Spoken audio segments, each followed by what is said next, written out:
Hey guys. So yesterday I ran into a buddy of mine who I haven't seen in about a month and a half. And when I saw him, I said, "Wow, you really lost a lot of weight. How did you do it?" He had lost, I think he said 20 pounds.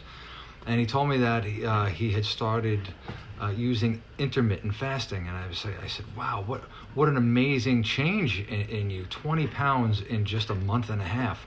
And I asked him a few more questions about exactly what he was doing, and he was having some coffee in the morning, but he was doing a bulk of his eating in the middle of the day. So I was inspired because I know intermittent fasting works.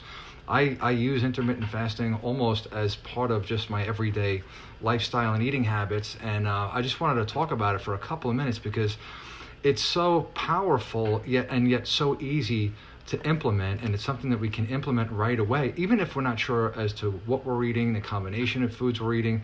Maybe we're not eating the perfect diet. Maybe we're still eating a lot of meat and dairy and processed foods or whatnot. And the beauty of intermittent fasting is, even if we're still doing that, if we do a bulk of our eating within a small time frame during the day, or smaller time frame during the day, we can reap incredible benefits. So I just want to first a quick, what is intermittent fasting for those of you who don't know exactly what it is.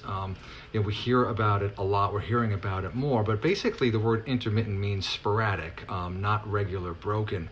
And when it comes to fasting, it's basically giving the body and specifically the digestive system a break from eating. So it's not eating all the time. It's not eating 3 meals plus snacks from the minute we wake up to the minute we go to sleep. Now, there are different types of intermittent fasting, and I'll explain a few of them, and I'll tell you a little bit about the one that I like best, that really works for me because I've done it and I still do it.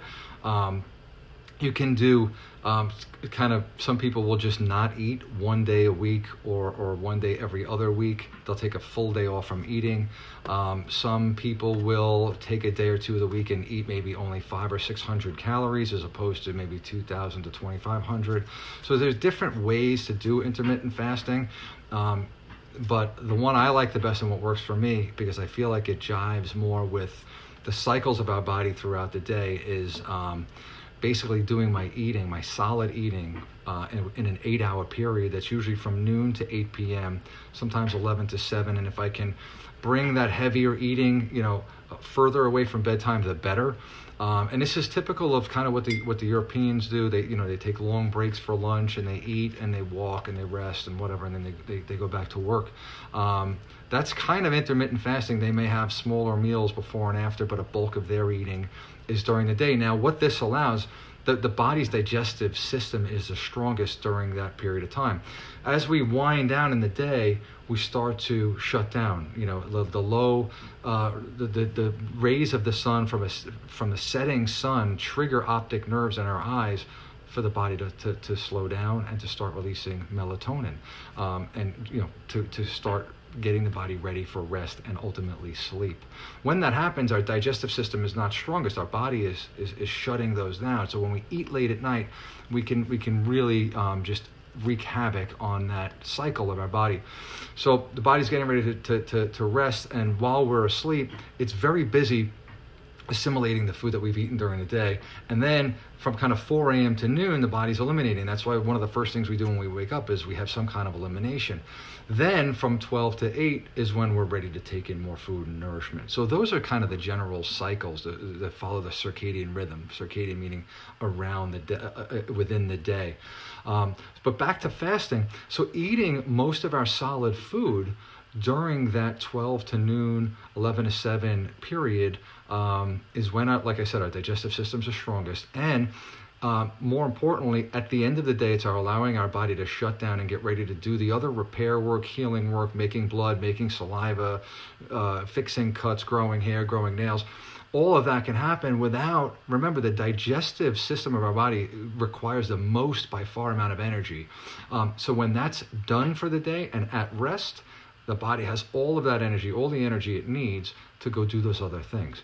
When we eat late at night, we're taking energy away from the body's need to go and repair and do those things that I just mentioned, are just a few of millions of tasks that the body's doing while we sleep. Now, in the morning, like I said, we're eliminating. So we don't want to be eating a heavy breakfast. I know we've been taught that a heavy breakfast is the most important meal. We should have a big heavy breakfast. That has not worked for me. I'm not a big breakfast guy. I like to wake up and have water or a juice, or later in the morning a smoothie. Fresh fruit, which is mostly water. Most fruit is 85 to 90% water, and eating that during that morning hours when I'm eliminating, when my body's eliminating, it's helping that along. Why? The fruit's got fiber. Fiber is going to attach to toxins in our body and help eliminate them. The high water content is going to help us deliver nutrients and then take waste out of the body, which jives with that cycle. So now, I'm not eating heavy meals in the morning, and I'm not eating heavy meals late at night because I'm getting ready to shut down. I'm doing the bulk of eating in the middle of the day. So it's that's more of the 16-8 method. So it's basically, if I'm only eating heavy stuff I mean solid stuff, and between during those 8 hours, that's 16 hours when my digestive system is not working, and that's allowing all that energy freed up from my body to detox and do all those other things. So that in and of itself is going to help us detox and lose weight.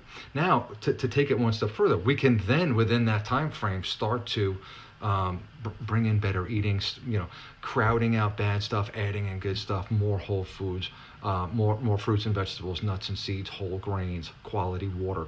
Now, if you do wake up and you're hungry, because it's a little bit of an adjustment period. We're so conditioned to get up and eat. Oh, it's 12 o'clock, I need to have lunch. Oh, it's 9 o'clock, I have to have my breakfast. My buddy had coffee in the morning. I believe he even had another cup of coffee during the day.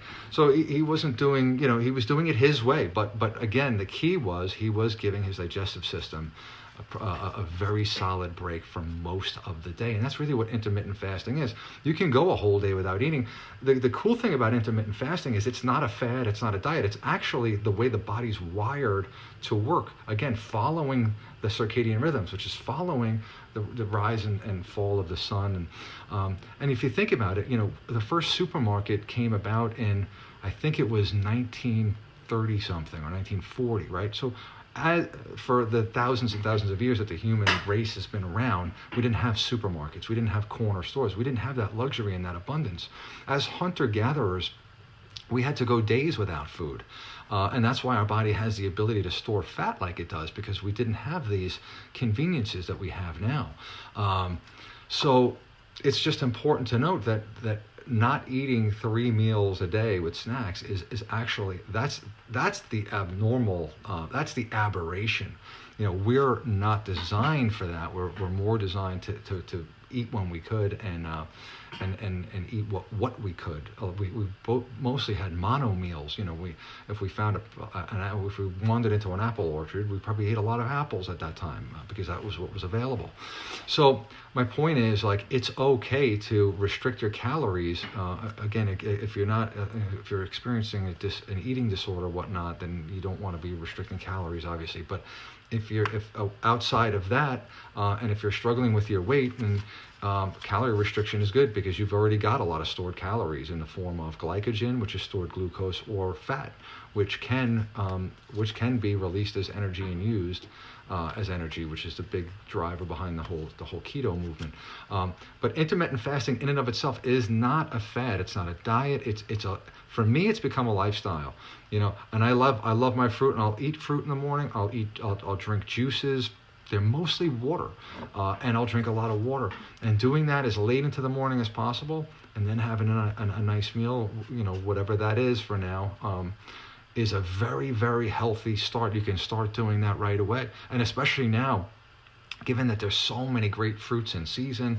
Have fun with fruit in the morning on an empty stomach, and away from any coffee. If you're going to have coffee, have a cup of coffee on an empty stomach, and then have your fruit later, or have your fruit and then wait a half hour or 45 minutes before having coffee.